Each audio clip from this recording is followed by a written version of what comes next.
ரொம்ப அழகான பேர் கனிஷ்கா. ஒரு அரசனுடைய மகா புருஷனுடைய பேர் வந்து அவங்க தந்தை வச்சுருக்காரு. விக்ரமன் சாருடைய டைட்டில்ஸில் எனக்கு ரொம்ப பிடிச்சது புது வசந்தமும் வானத்து போல் அப்படின்றது. இந்த மாதிரி டைட்டில் என்னால் யோசிக்க முடியுமான்னு தெரில. ஆக்சுவலாக பியூட்டிஃபுல் டைட்டில். நான் பழகிய சினிமாக்காரர்களே எப்பொழுதுமே எளிமையாகவும் அழகாகவும் பழகிறவர் வந்து நம்ம ரவிக்குமார் சார். எனக்கு 25 வருஷமாக அப்படியே பார்ப்பேன். எப்போயாவது ஒரு வருஷத்துக்கு 2 தடவை தான் மீட் பண்ணுவேன். அவ்வளோ எளிமையாக, அவ்வளோ ரொம்ப extraordinary human being sir. Thank you so much for being very extraordinary. நான் அவர் கூட இந்த படத்தில் ஒர்க் பண்ண போகிறேன். ட்ரெயினில் ஒரு முக்கியமான ஒரு கேரக்டர் எழுதியிருக்கேன். கெட்ட கேரக்டர் தான் எழுதியிருக்கேன் அவருக்கு. ஆக்சுவலாக ரொம்ப அழகாக இருக்குது. நிறைய பேர் அப்புறம் தான் எங்களோட குரு கதிர் சாரை பார்த்தேன்.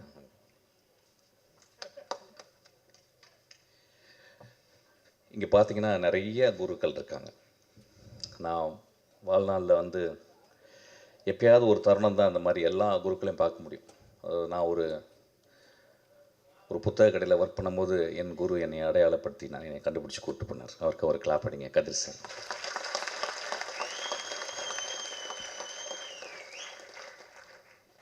அவர் என்னை கூப்பிட்டு போகலன்னா இன்றைக்கி நான் அந்த மேடையில் இருந்திருக்க மாட்டேன். ஆக்சுவலாக அவர் வந்து அவர் குரு பாக்யராஜை பற்றி எப்பயுமே சொல்லுவார். அவருக்கு ஒரு பெரிய கிளாப் அடிங்க.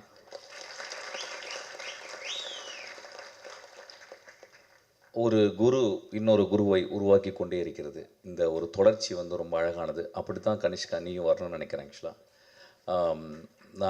நான் வந்து ஒரு படம் ஒர்க் பண்ணும்போது அதில் வந்து சரத்குமார் சார் இருந்தார். ஆக்சுவலாக டக்குன்னு என்னை கண்டுபிடிச்சார். ஏதோ துருத்துருன்னு இருப்பேன், ஓடிக்கிட்டே இருப்பேன். ஆக்சுவலி இங்கே வான்னு கூப்பிட்டு அவருடைய அப்போ ஒரு பெரிய செல் வச்சுருப்பார். ஆக்சுவலி அந்த செல்லை கலையில் கொடுத்து பத்திரமா வச்சுக்க அப்படிம்பார். ஒரு வேளை என்னை மட்டும் தான் நம்பியிருக்கான்னு நினைக்கிறேன். அந்த டைமில் அந்த செல்லு பெரிய செல்லாக இருக்கும். ஆக்சுவலாக அப்புறம் கூடவே இருப்பேன். ஆக்சுவலாக கூடவே இருந்து அதுக்கப்புறம் அந்த படத்தில் ஒரு 13 சீன் எழுதுறதுக்கு எனக்கு வந்து வின்சென்ட் செல்வா என்னுடைய குரு எனக்கு வாய்ப்பு கொடுத்தாரு. ஆக்சுவலாக அப்போ வந்து நான் சரத்குமார் சார்ட்ட ரொம்ப அவ்வளோ அன்போடு பழகுவார்.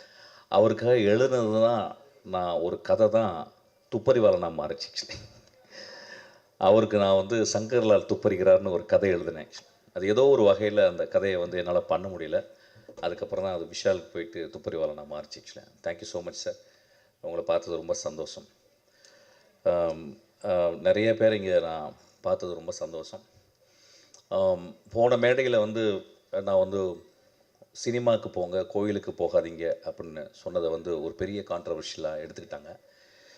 ஐயா, கோவில்ன்றது நான் சர்ச்சும் மசூதியும் சேர்த்து தான் சொன்னேன். நான் நான் பிறந்த குடும்பம் ஒரு இந்து குடும்பம், நான் வளர்ந்த குடும்பம் ஒரு முஸ்லீம் குடும்பம், நான் கல்யாணம் செய்த மனைவி ஒரு கிறிஸ்டியன். ஆக்சுவலி நான் ஏன் கோவிலுக்கு போவாதீங்க அப்படின்னு சொல்கிறது, கோவிலுக்கு காலையிலே போயிடுறீங்க. காலைல எந்திரிச்ச உடனே அம்மாவை பார்க்குறோம், காலைல எந்திரிச்ச உடனே அப்பாவை பார்க்குறோம், காலைல எந்திரிச்ச உடனே நம்மளுடைய உறவுகளை பார்க்குறோம். கோவில் தான் அது. ஆக்சுவலாக நான் ஏன் தியேட்டருக்கு போகணும்னு சொன்னீங்கன்னா, இன்றைக்கி தியேட்டர் வெறிச்சோடி கிடக்கு. இது வந்து நிஜம். இது நிஜம். ஏன் அப்படின்னா எல்லாருடைய வாழ்க்கையுமே ஒரு வீடியோக்குள்ளே, ஒரு செல்லுக்குள்ளே, ஒரு ரிமோட் கண்ட்ரோலுக்குள்ளே வந்து ஒரு வினாடிக்கு 30 சேனலை மாற்றக்கூடிய அளவுக்கு மாறிடுச்சு. அப்போ நம்ம தியேட்டரை வந்து மறந்துடும். இப்போ பாருங்கள், நீங்கள் காலையில் இவ்வளோ பேர் வந்து உட்காந்துருக்காங்க. அங்கே கனிஷ்கா அவனுடைய நண்பர்கள் தனியாக அவனுக்கு வந்து ஹோல்டர் பண்ணி கைத்தட்டிக்கிட்டே இருக்காங்க. ஆக்சுவலாக இது எவ்வளோ பெரிய ஒரு என்கரேஜ்மெண்ட்டு. நான் ஏன் கோவில், சர்ச்சு, மசூதியை விட தியேட்டர் முக்கியம் அப்படின்றது எப்படி சொல்லணும்னா, ஒரு சினிமா ஒரே ஒரு காட்சி பார்க்குறேன். பாக்யராஜ் சார் படத்தில் வந்து அவர் பிரிஞ்சு போகிறாரு. அப்போ தன்னுடைய காதலி அங்கேருந்து பாடுறான். எனக்கு அப்போ வந்து என்ன வயசுன்னு தெரில.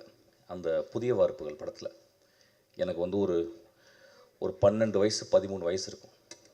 காதல்னால் என்னன்னு கூட தெரியாது. ஆனால் ஒரு காதலன் பிரிந்து போவதை பார்த்து அவள் மேலே ஒரு சாங் வருது. இந்த கிரேட் ஜீனியஸ் இளையராஜா அதை பண்ணியிருக்காரு, இதயம் போகுதுன்னு சொல்லிட்டு. அந்த பாட்டை கேட்கலன்னா நான் வந்து இன்றைக்கி இந்த மேடையில் இருந்திருக்க மாட்டேன். கதிர் சார் படத்தில் வந்து ஒரு சீன் வரும். தன் காதலியை எவ்வளோ நேசிக்கிறான்னா சொல்ல முடியாது காதலை. ஒரு பெரிய மனசுக்குள்ளே ஒரு பெரிய இருக்கும். சொன்னால் ஒரு வேளை நிராகரிச்சிருவாளோ அப்படின்னு சொல்லிட்டு அவள் உட்கார்ந்துருந்த அந்த சேரில் போய் நம்ம எந்திரிச்சு போன மாதிரி உட்காருவோம். ஆக்சுவலாக காதலை மிக எளிமையாகவும் வலிமையாகவும் அழகாகவும் சொன்னவர் எங்கள் குரு. ஆக்சுவலி நான் ஏன் கோவிலுக்கு சர்ச்சுக்கு போகிறது, மசூதிக்கு போகிறத விட கோவிலுக்கு போகிறது, தியேட்டருக்கு போகிறேன்னு சொல்கிறேன்னா, மகேந்திரன் ஒரு படத்தில் எழுதுகிறாரு கடைசி காட்சியில், மோசமான மனிதன் வாழ்நாள் முழுவதும் மோசமாக இருந்து கொண்டே இருக்கிறான். அவன் கடைசி நாள் அந்த ஊரே அவனை நின்றுக்கிட்டு இருக்கு கொலை செய்யணும்னு. அந்த கொலைகாரன் சொல்கிறான், அந்த மோசமான மனிதன் சொல்கிறான், எனக்கு என் வாழ்க்கையில் எவ்வளவோ தப்பு பண்ணிட்டேன், எவ்வளவோ கஷ்டம் கொடுத்துட்டேன், ஆனால் ரொம்ப கஷ்டப்படுறது இன்றைக்கி ஒட்டுமொத்த ஊருக்காரனையும் நான் கெட்டவனை மாற்றிட்டேனேன்னு சொல்கிறான்.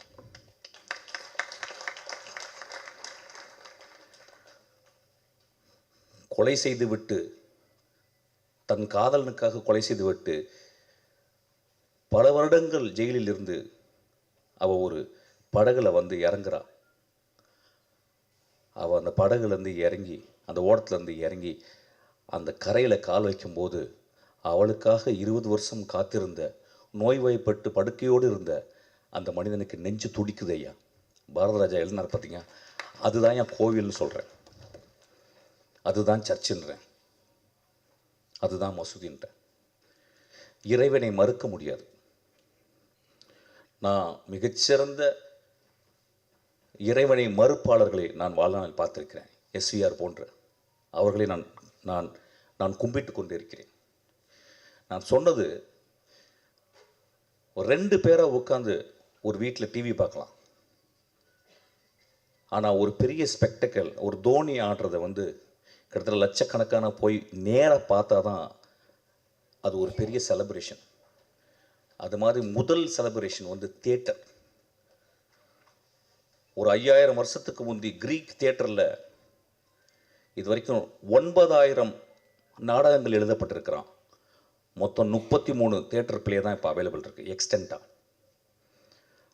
அப்போ எத்தனை பேர் பார்ப்பாங்களாம்? 16000 பேர் தியேட்டரை பார்ப்பாங்களாம். ஏன் தியேட்டர் போகணும் அப்படின்றது எப்படின்னா, இந்த காலகட்டத்தில் நம்ம எவ்வளவு உறவுகளை தெரிஞ்சிருக்கோம். இன்றைக்கி என்ன ரொம்ப அழகானதுன்னா, இந்த விக்ரமன் சாரும் இன்றைக்கி கே.எஸ். ரவிக்குமார் சார் வந்தோடனே இந்த ஒட்டுமொத்த தமிழ் சினிமாவும் இங்கே உட்கார்ந்துருக்கிறது காரணம் என்னென்னு கேட்டிங்கன்னா, இந்த 2 தெய்வங்களுக்காக தான். ஆக்சுவலாக கோவிலில் மட்டும், மசூதியில் மட்டும், சர்ச்சில் மட்டும் தெய்வங்கள் இல்லையா, மிகப்பெரிய எழுத்தாளர், மிகச்சிறந்த எழுத்தாளர். வானத்தை போல அப்படின்ற ஒரு டைட்டிலை ஒரு கலைஞன் மட்டும்தாங்க எழுத முடியும். ஒரு பொயட்ரிங்க அது. வானத்தை போல வாழுங்கடான்னு சொல்கிறோம். வாழ்க்கையில் எப்பொழுதும் சோகங்கள் இருக்கும், புது வசந்தம் வீசும் ஐயா அப்படின்னு சொல்கிறான். ஒரு எழுத்தாளனும் ஒரு திரைப்பட சிற்பியும் மட்டும்தான் அது சொல்ல முடியும். கோவிலும் சர்ச்சும் மசூதியும் ஸ்பிரிச்சுவல் என்கொயரி பண்ணுறது, சினிமா தியேட்டர்கள் மாரல் என்கொயரி பண்ணுறது. இன்றைக்கி ஸ்பிரிச்சுவல் என்கொயரியோட மாரல் என்கொயரி தேவைன்னு கேட்குறேன். அதுக்காக தான் நான் லாஸ்ட் டைம் அப்படி சொன்னேன். அதாவது ஒட்டுமொத்தமாக ஒரு மேடையில் பேசும்போது 10 நிமிஷத்தில் ரொம்ப பேச முடியாது, விலாவரியாக பேச முடியாது. அதை தட்டையாக எடுத்துக்கொண்டு, ஒத்தை கருத்தாக எடுத்துக்கொண்டு அதை அப்படி சாடாதீங்கய்யா. என்னுடைய படங்கள் தேவதைகளையும் மகா மனிதர்களையும் மட்டுமே சொல்லி கொண்டிருக்கின்றன. இங்கே இருக்க எல்லாருமே அப்படி தான். இன்றைக்கி நான் வந்தது 3 தடவை எனக்கு விக்ரமன் சார் எவ்வளோ பெரிய டேரக்டர், எனக்கு 3 தடவை அவர் எனக்கு மெசேஜ் பண்ணுறாரு, கால் பண்ணுறார். அப்புறம் கே.எஸ். ரவிக்குமார் சார், இது மிக அழகான ஒரு மேடை. பார்த்திபன் சார் கேட்டார், என்ன பேச போகிறீங்கன்னு நான் யோசிக்கிறேன்னு கேட்டார். நான் பார்த்திபன் சாரை பற்றி என்னுடைய லாஸ்ட் பர்த்டேக்கு நான் கூப்பிட்டேன். பார்த்திபன் சார் ஒரு சின்ன கிஃப்ட் கொடுத்துட்டு போயிட்டார். அதுக்கப்புறம் ஒரு சின்ன பதிவு போட்டிருந்தார். அந்த பதிவில் நான் இன்னமும் அவரை தவறாக பேசியதாகவும், அது என் கூட இருந்த ஒரு மனிதர் அவர்கிட்ட போய் சொல்லி உங்களை பற்றி தவறாக பேசிட்டார் அப்படின்னால ரொம்ப வருத்தம் அடைந்தாலும் சொல்லியிருந்தார். அவர் இருக்கும்போது பேசணும்னு நினச்சேன். ஒருவேளை நான் அப்படி பேசியிருக்கலாம் ஐயா.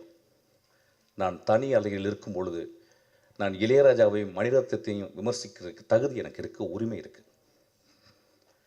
நம்ம வீட்டில் எல்லோரும் பண்ணுறது தான்.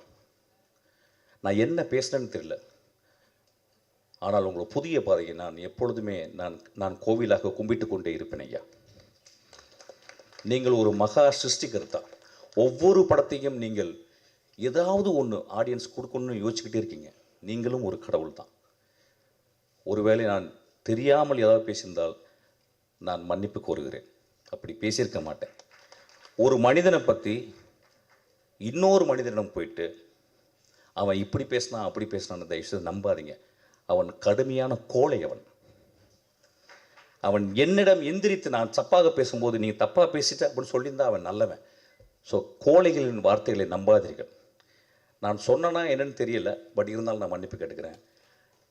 உங்களை நான் உங்கள் படங்களை விமர்சிக்கிறதுக்கு என் தனி அறையில் எனக்கு உரிமை இருக்குது. கே.எஸ். ரவிக்குமார் சார் ஜாலியாக எடுப்பார் அப்படின்றது எனக்கு உரிமை இருக்குது. மிஷ்கின் பிளாக்காகவே எடுப்பான் அப்படின்னு சொல்கிறதுக்கு உரிமை இருக்குது. பெரிய மயிர் மாதிரி பேசுகிறான் அப்படின்னு சொல்கிறதுக்கு உரிமை இருக்குது. நேரில் பேசும்போது நம்மலாம் ரொம்ப சொந்தக்காரங்க, நம்மலாம் குடும்பத்தை தான். ஸோ அதனால் இதை நான் பதிவு பண்ணிக்கிறேன். ரொம்ப அழகான ஒரு மாலை இது, காலை. கனிஷ்கா, உனக்கு பெரிய ரெஸ்பான்சிபிலிட்டி இருக்குது. பெரிய பெரிய ஆளுங்களாம் உன்னை வாழ்த்திருக்காங்க.